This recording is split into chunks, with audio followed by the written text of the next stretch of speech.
Morning. Bob's gonna call in. Did you see that? I have 2 callers on there, Oh, okay. and I muted them. Okay, just wanted to make sure you knew that. He just sent a message. Did you? Okay. Yeah. Good morning, Amelia. How are you? Good. How are you this morning? Good, thanks. Everything going good? So far, so good. Yeah. It's only Tuesday. Yeah, I guess. Whew.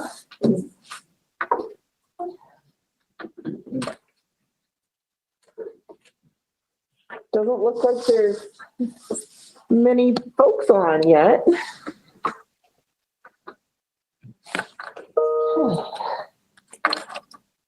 Give it a few minutes, I guess.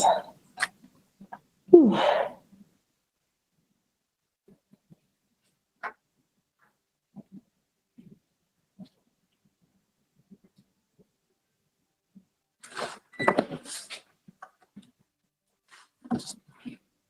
It's nice to see that sunshine yesterday. We're getting to that good fall weather. Yeah. Yeah. Always good. How's everything coming with your new house? Good. Yeah, we're settled. I don't even have any boxes left. So that's good. Sometimes that takes a while.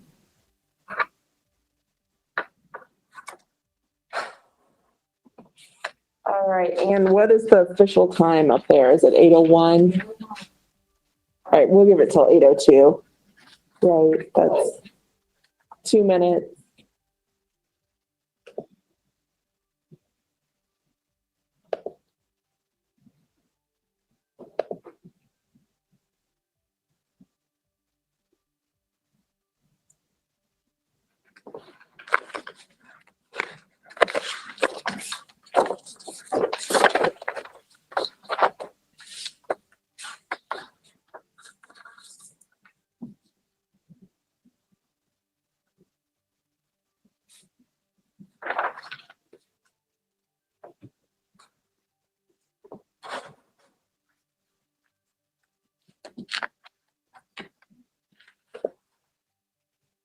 All right, let's go ahead and kick things off. Here I have for the agenda, Steve Smith is going to go over dashboards. Dr. Lutz will give a health officer update. GSI to talk about business. For open discussion, I want to talk about the Safe Start plan that was updated. And does anyone have anything else they would like to add?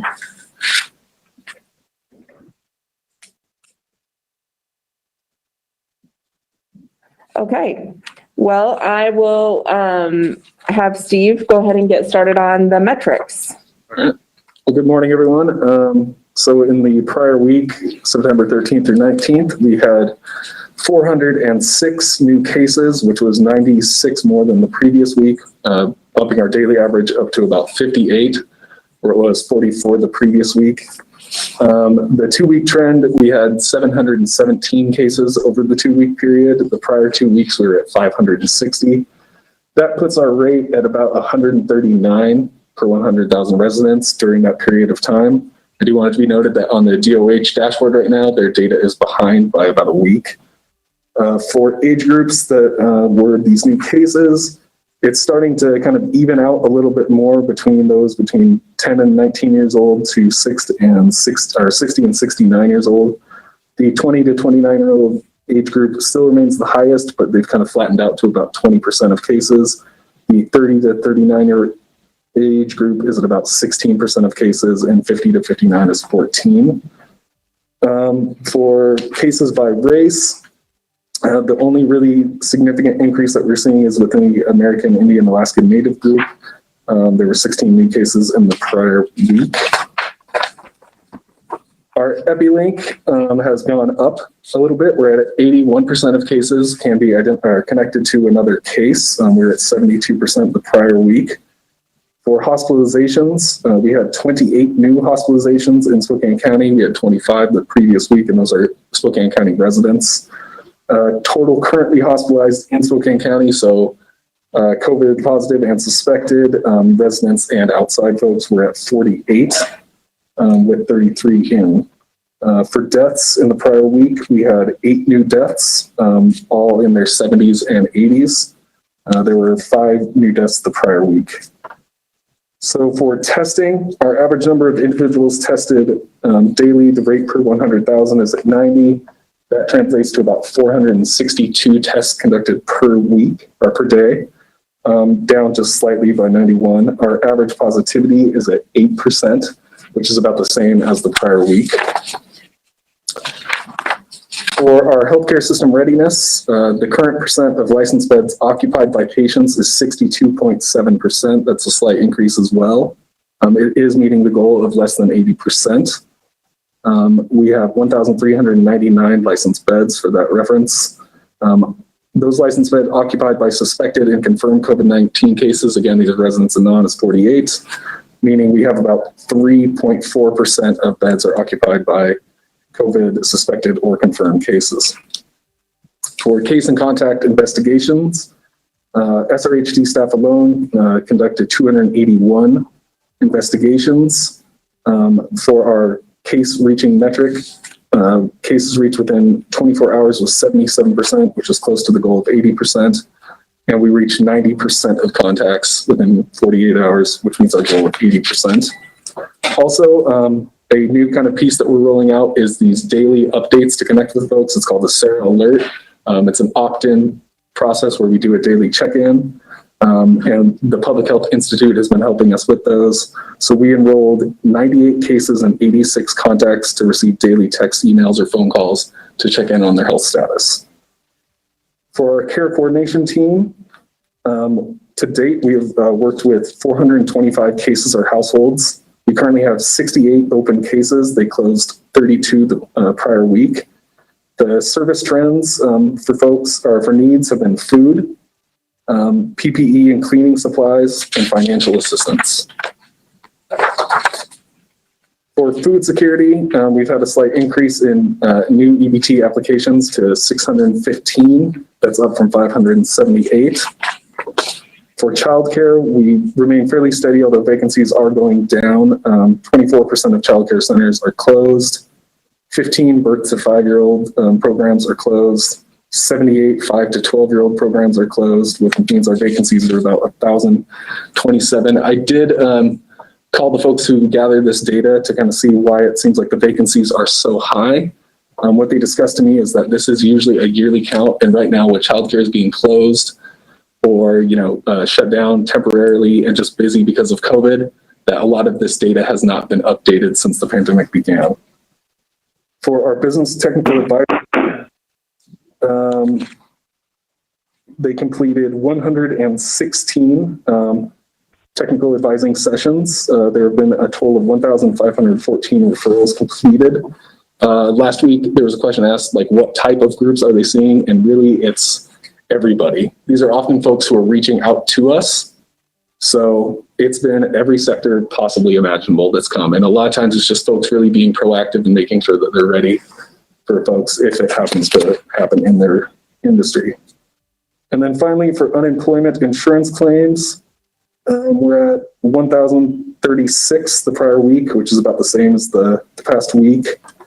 The industries impacted most continue to be food services and drinking places, specialty trade contractors, and educational services.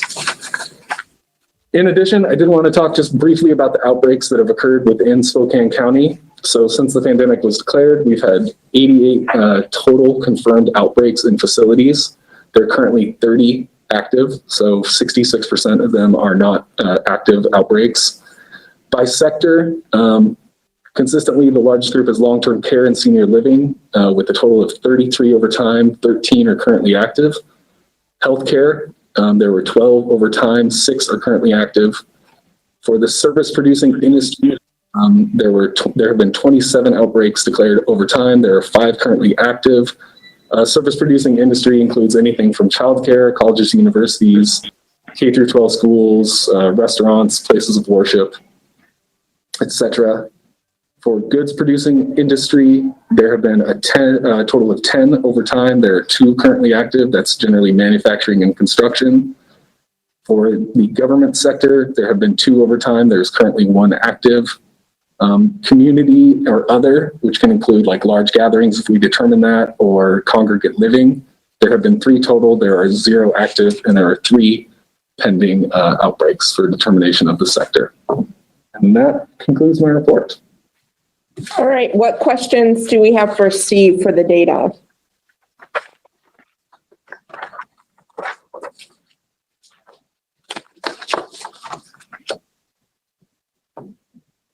Okay, not hearing any or seeing any in the chat.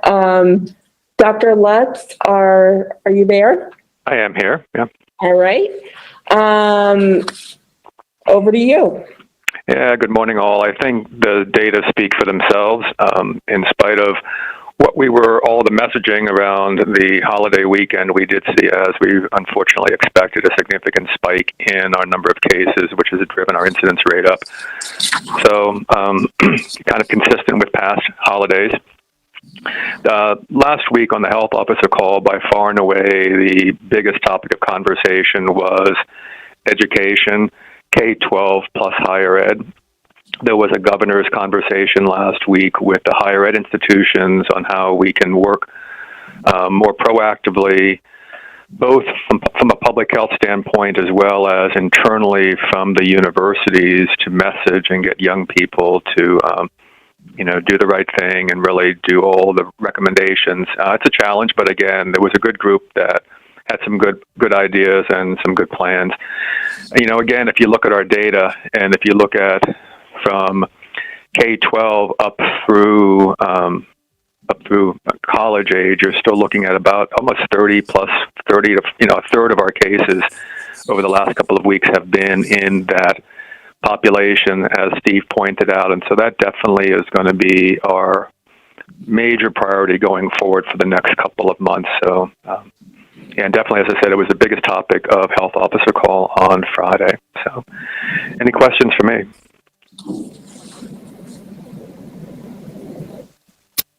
Yeah, this is Brian Baggs. I just wondered what our reports are for our colleges and universities in Spokane County, Whitworth, Gonzaga, Eastern community colleges. Do we have any numbers on that?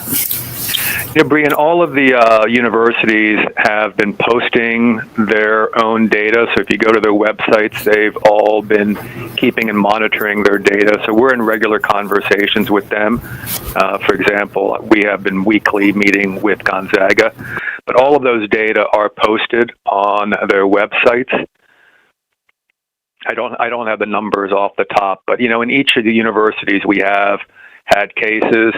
I don't have any information about community colleges, but certainly Whitworth, Gonzaga, and Easton have all seen cases.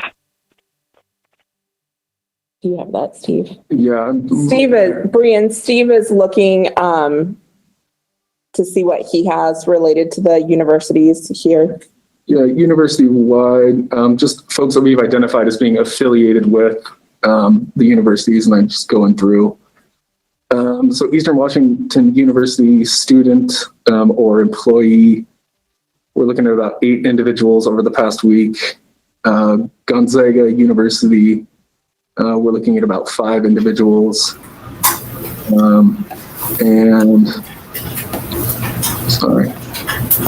Whitworth, we're looking at about 4 individuals that have been identified as being connected to the university. So that can be staff or student. That can be staff or student. Right. And W2 is at 2. But for outbreaks, we have not declared, in the prior week, we have not declared any outbreaks within the universities. All right, thanks. Other questions for Dr. Lutz or for Steve? Dr. Lutz, with the pausing of the phased reopening plan, are there, with counties not being able to move throughout the phases, but are there any counties around the state who, if the plan was open, would have qualified to advance from either 2 to 3 or 3 to 4? Any of our small rural counties that would be qualifying today if that program were still open? I couldn't tell you, Commissioner. It's not really been a conversation point at the health officer call. Okay. Has there been talk of unpausing the program at all? No. No. Okay. Thank you. Commissioner, I actually think you can go to the DOH website and look at each county to see where they are. And then, like, if they would be on the cusp. You can see that on that main landing page. Okay. Thank you. Yep. So Dr. Lutz, this is Todd Milkey. I have a question about whether in your health officer calls, there's been any more discussion about long-term care facilities. And really where I'm going with this is I know that they were certainly a focus of activity of at the very beginning of this when it first launched in Northern King County. But we're now going on 8 months, and I know I'm one of those family members who has not been able to see a parent for going on 8 months now. And I'm just trying to figure out, and so far what they said is we have absolutely no authority under the governor's office to allow families to visit. Now, some are trying to figure out outside visit 6 foot distancing, but it's very inconsistent. From one facility to another. Some are absolutely nothing in the way of visitation. And to the point that, like my parent, I can't even take her to a medical appointment without them saying, well, you're not allowed back into the facility then. And so she's gone 8 months with no medical appointments, no dental appointments, no visitation from family, and thinking that she's been abandoned. So any discussion going on with regard to long-term care facilities and the access of families? Yeah, Todd, there had about a month ago, and I will find the link for you, but about a month ago, there was new guidance that came out that looked again at metrics. Specifically, they identified the cut point of 75 as when people could start getting into and working, and I should say, and getting into long-term care facilities. Obviously we're not at that point, but 75 was identified as the cut point. But I'll find that specific guidance. It came out about 5 to 6 weeks ago. Because we're not there, you're right, the majority, if not all, of the long-term care facilities in our community have still sort of been hunkered down.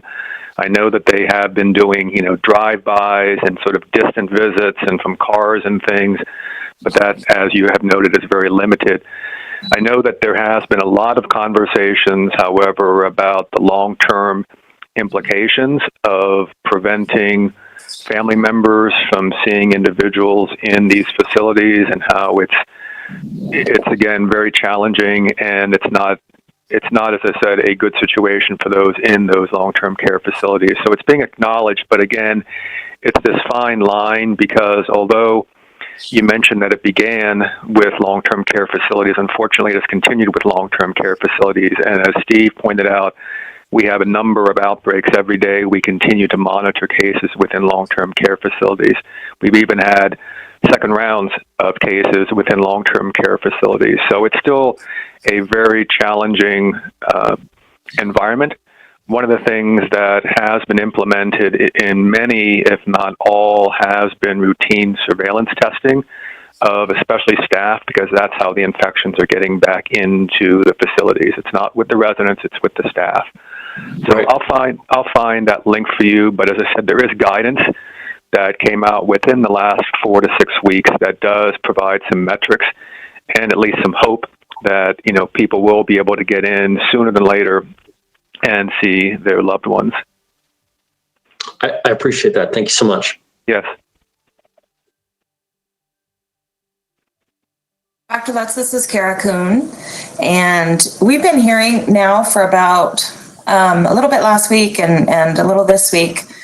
I've reached out to Adam at the governor's office. What we're hearing is potentially the phases would be kind of evolve into something different, that we wouldn't have these kind of gates to go through specifically. I mean, there will still be some, obviously sector-based, guidelines, but do you get any sense that the overall Safe Start plan from the state will change or morph into something different?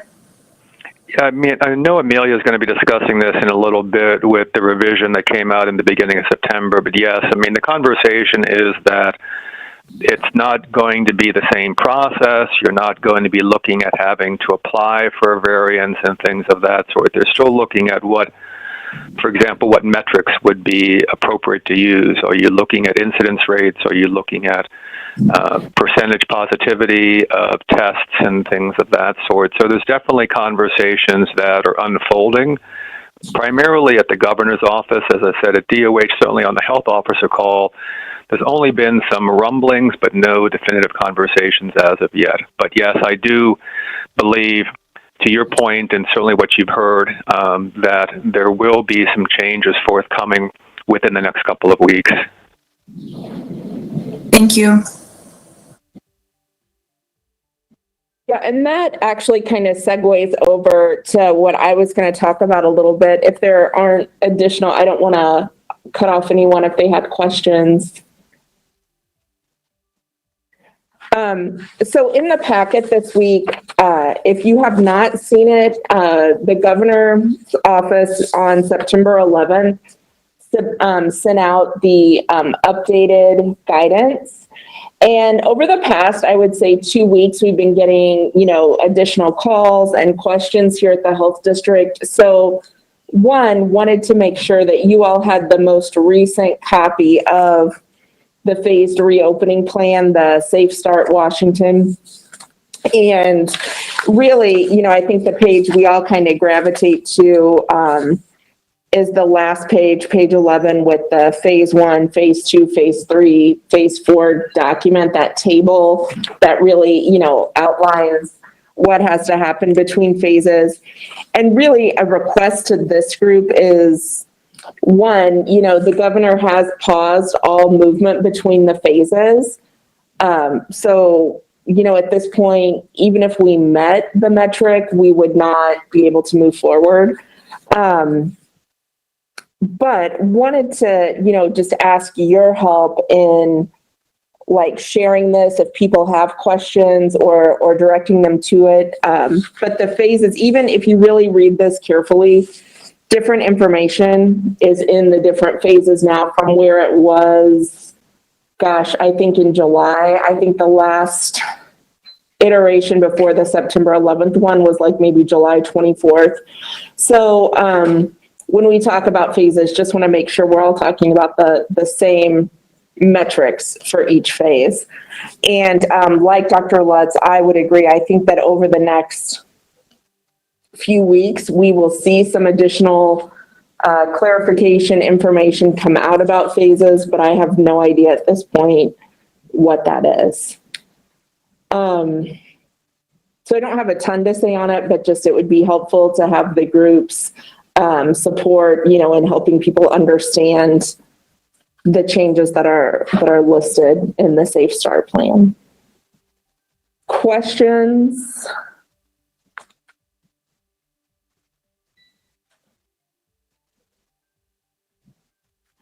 Another thing I wanted to let everyone know is I thought that I had sent out the stuff last week from Dan Barth, but that actually did not go out. So we will get that out to everyone, or maybe did it go out in the packet? It went out in the packet. So the information related to behavioral health has gone out. And I think Dan's contact information is available as well. Any final questions, parting questions, agenda requests for next week?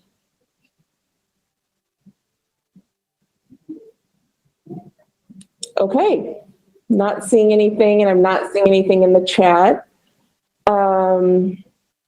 So with that, I would say our next time to meet will be next week, same time, Tuesday at 8 a.m. And feel free to reach out to the health district in the meantime if you have questions. Oh, wait a minute. Amelia, can I I talk to you after everyone else leaves? Sure, but you know what? I left out GSI. I'm sorry. That's all right. I'm sorry. Sorry. I just have a couple updates. We are having, with the county's help with purchasing PPE, we're having our second PPE distribution tomorrow and Thursday. I know most folks on this call your offices have been really great about getting that out. We'd love if you could do that again, have your communications folks get that information out again. And we want to get PPE into the hands of everybody that needs it.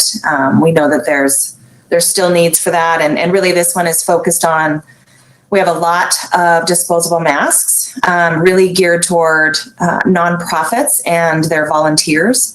And so we want every nonprofit, every small business that has 49 or fewer employees can come and register and get their PPE. But nonprofits with all sizes, all numbers of employees can come in and get PPE for their staff and their volunteers. We want that work to continue really without pause. And so that's really our focus on this PPE effort.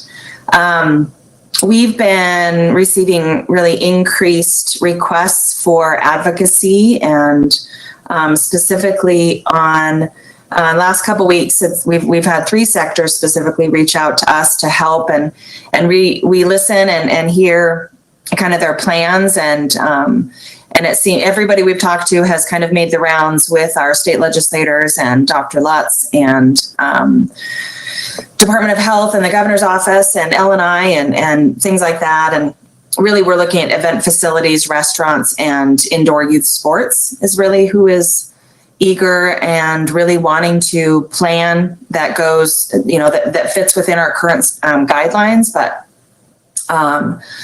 they're currently in phase 3 or beyond. And so they're not being considered to be opened. And it's just, as we all know, that the toll is really, really, the pandemic is very much taking its toll on these businesses that really haven't been able to open. And so we're going to be working with our executive team and seeing how we can help start conversations, help connect folks to who they need to talk to. I think one of the biggest things, and Dr. Lutz, you'll understand, we had this conversation about a week and a half ago, is that the guidelines, when you look between the Department of Health, the governor, L&I, they're different, and folks are really struggling with that, especially in these 3 areas. So we're working with those sectors, really trying to give them some guidance on who and how to move forward. But there's some hopelessness seeping in, and it's hard to see and listen to. So we will probably be reaching out to folks on this call and really to support on behalf of supporting these businesses and others as well. That is my update. Kara, I've got a question for you. Yep. So we've received a couple calls in the last week from small businesses, and so the sheriff has asked if I can ask whatever powers may be who may have an answer to this. So the small businesses are calling us and saying they're seeing random inspectors from the state dropping into their businesses and asking questions like, we'd like to talk to your COVID manager. We'd like to see your COVID manual. And these small businesses aren't aware of that a COVID manual is required of small businesses. Are you aware of any of this? No, that would be surprising to me. I mean, these are some very small businesses and stuff. And so it's like when the owner's away, you've got somebody that's an employee, but not really, the employee's really not a manager. So when they're saying, who's your designated COVID manager? We want to see your COVID manual. And the person identified themselves as with the state, but wouldn't give them a business card or anything like that. It seemed odd. So, but I know some of these that sounds problematic. Yeah, and some of these small businesses are like, what is this? I don't know anything about this. It seems like kind of a gotcha. And then when the person says, I'm with the state, but they won't give a business card or tell what agency they're with or anything like that. So seems kind of odd.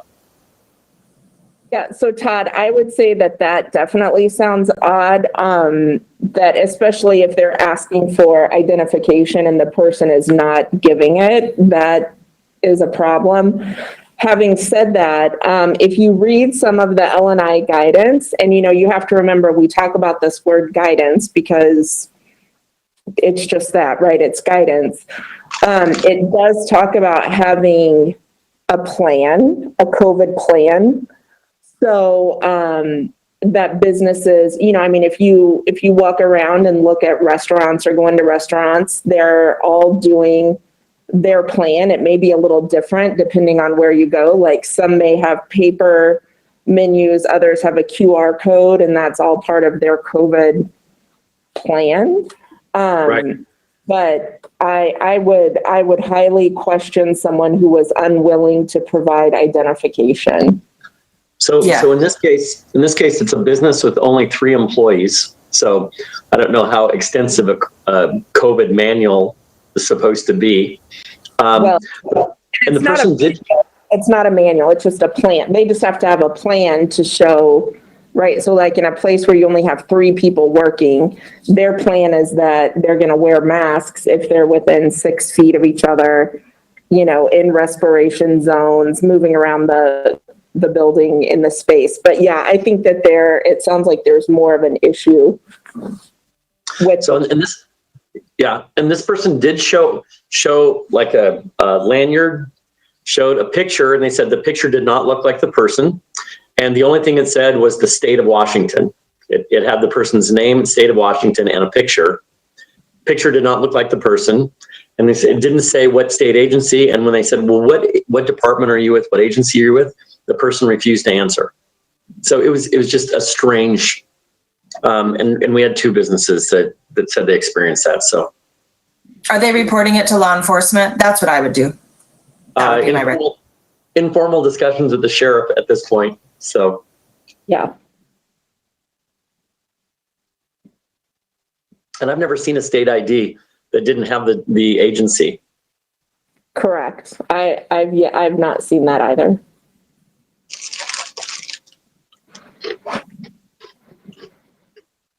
Other questions, comments? I mean, I think, Todd, that does bring up a good point. I know here at the Health District, we've had a lot of phishing emails and cybersecurity things that we're really having to mitigate.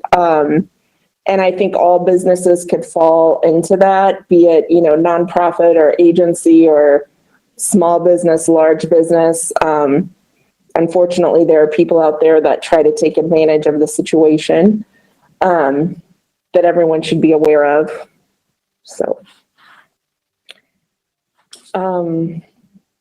other questions, comments?